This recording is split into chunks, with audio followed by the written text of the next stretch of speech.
Aqui é o Fórum Rádio Bandeirantes, 85 anos, hoje debatendo saúde. Estamos ao vivo na Rádio Bandeirantes, na Rede Bandeirantes de Rádio, com as nossas afiliadas, e também no youtube.com/Rádio Bandeirantes Oficial. Queria ouvir agora do Dr. César Eduardo Fernandes, presidente da AMB, Associação Médica Brasileira, como representante também de uma entidade de classe, Dr. César, o seguinte: telemedicina, isso surgiu com mais força durante a pandemia, de uma forma ali excepcional, pela característica do momento, e agora entra em fase de regulamentação nessa nova fase que nós vivemos.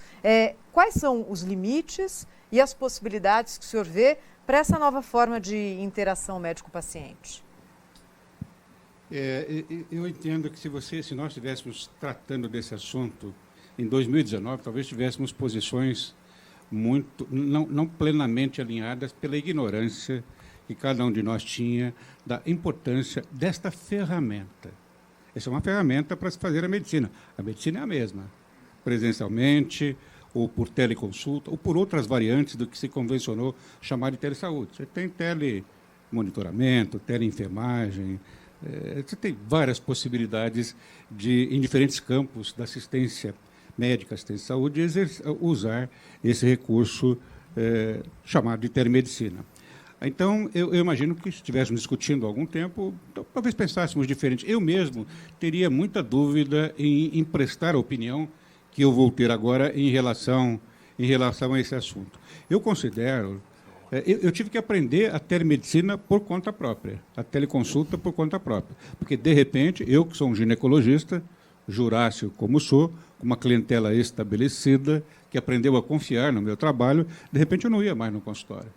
E as pacientes precisavam passar em consulta. E eu passei a fazer a minha especialidade, que, em princípio, pode parecer muito difícil de ser feita por telemedicina. O senhor sabe, doutor César, que ontem, nesse mesmo espaço aqui no Fórum de Educação, o mesmo depoimento dado pelos professores que estavam aqui, né? Todos tiveram que aprender na prática e, do nada, a, por exemplo, ministrar uma aula virtual. Exato. É a experiência replicada numa área diferente. Aproveito o seu comentário para dizer que, da mesma forma, na nossa universidade, onde o professor Davi é o reitor, nós também tivemos que aprender de maneira assodada. Não é porque, de repente, fechou as portas, os alunos não podiam estar mais presentes, e nós queríamos continuar com a nossa atividade docente. Então, a minha atividade docente também aprendi de maneira rápida e por autoaprendizado. Hoje, passar essa experiência, né, mesmo na minha especialidade, alguns falam, poxa, mas tem exames tão específicos na sua especialidade que seria muito difícil você fazer a telemedicina. Mas aí eu volto a comentários anteriores que eu fiz. Se você faz uma boa história, não é? E vou dar um exemplo, me permitam, da minha especialidade, uma queixa que é extremamente comum no dia a dia de um consultório do ginecologista. As mulheres que estão nos ouvindo vão entender o que eu estou falando. A queixa de corrimento vaginal. A queixa de corrimento vaginal, ela tem, pelas características que se descrevem, por exemplo, se a paciente tem um corrimento vaginal por cândida, por um fungo ou por monilha, tem características muito específicas. Se ela contar direitinho a história, você não precisa examinar, né, ver o canal vaginal e encontrar lá aquela característica própria de um corrimento por monilha. Não, se ela fala, olha, esse corrimento está vindo no período pré-menstrual, se exacerba no período pré-menstrual. Eu tenho um corrimento. Como é que é o corrimento? O corrimento é pastoso, é grumoso, lembra uma nata de leite. E ele é altamente pruriginoso. Pronto. Por telefone eu consigo fazer esse diagnóstico. Antigamente eu fazia telemedicina e não sabia que fazia telemedicina. A paciente me ligava, né, me contava essa história. Olha, eu estou viajando aqui, estou na praia, doutor, e aconteceu isso comigo. Não é? Aí contava a história, receitava um antifúngico para ela, e ela daí 2 dias me dizia, doutor, resolveu o problema. Eu fazia telemedicina sem saber que estava fazendo telemedicina. Né? Até na época do BIP, que é mais antigo, é de lembrar o BIP, tocava o BIP e você conversava com as pacientes e as orientava a respeito do que ela dizia. Então, essa ferramenta, eu estou chamando de ferramenta porque a medicina é uma só. As responsabilidades não mudam se eu fizer uma teleconsulta ou se eu fizer uma consulta presencial. É uma medicina só, a responsabilidade é a mesma. Se eu me equivocar do ponto de vista diagnóstico ou de encaminhamento terapêutico, certamente eu teria as mesmas responsabilidades que teria se estivesse fazendo uma consulta presencial. Então, o médico que vai fazer telemedicina, teleconsulta, por exemplo, ele não pode se escudar, não, mas eu não consegui fazer o bom diagnóstico porque não era presencial. Não, se você assim entendeu, não faça o diagnóstico, peça para que o paciente venha à consulta, para você complementar e aí sim conseguir fazer o diagnóstico. Nós entendemos, né, e felizmente, conversando com o relator do projeto, que é o deputado Pedro Vilela, neto do Teotônio Vilela, lá das Alagoas, ele me deu a oportunidade de conversar com ele por 2 horas, por teleconferência. Em que ele queria aprender, e efetivamente acho que ele sorveu muito esse conhecimento da MB e fez um projeto muito bom e aprovaram um projeto muito bom. O projeto possibilita, em termos de teleconsulta, que da primeira consulta, e havia resistências de entidades importantes em relação a fazer a primeira consulta.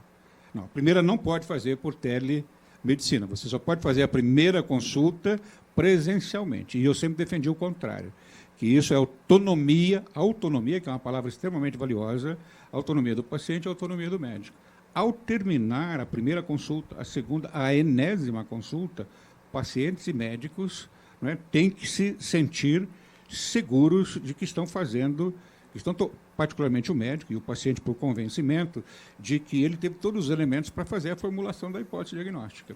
Se um dos dois, médico ou paciente, entender que aquilo é insuficiente, você tem que reverter essa consulta por plataforma digital para uma consulta presencial, né?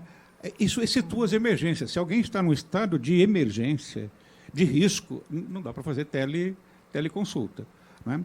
Esse é o primeiro ponto. O segundo ponto que eu acho fundamental, e nós lutamos por isso e, felizmente, conseguimos que isso fosse para o projeto de lei, é não oferecer qualquer tipo de barreira à consulta. Se queria colocar barreiras territoriais.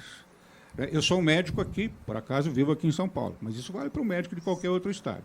No meu consultório, ao longo dos anos, eu fui recebendo paciente de todos os estados, né? Então, eu tenho paciente, por exemplo, que vem do estado do Amazonas. Pega o avião, vem aqui no meu consultório, eu consulto, faço o diagnóstico, faço o encaminhamento terapêutico. Pois bem, essa paciente queria impedir de que eu atendesse por teleconsulta. Só poderia se eu tivesse um registro profissional lá no estado do Amazonas, o que seria um absurdo completo. Felizmente, se aboliu essa barreira territorial e hoje um médico de qualquer estado, se acessado for por uma paciente, ele pode fazer a consulta sem qualquer barreira territorial. Então, acho que nós temos um bom projeto, isso vem a bem do serviço público, do SUS. O SUS vai ter, e aqui quero fazer coro com você, Cláudio, a respeito de que nós precisamos aproveitar todo esse aparato, né, de informática existente, porque acho que ainda nós estamos engatinhando, né, na assistência médica, vendo no seu sentido mais amplo, com as ferramentas digitais e com todo esse acervo que em outras atividades já está muito mais desenvolvido. Aqui estou repetindo o que você acabou de dizer, né?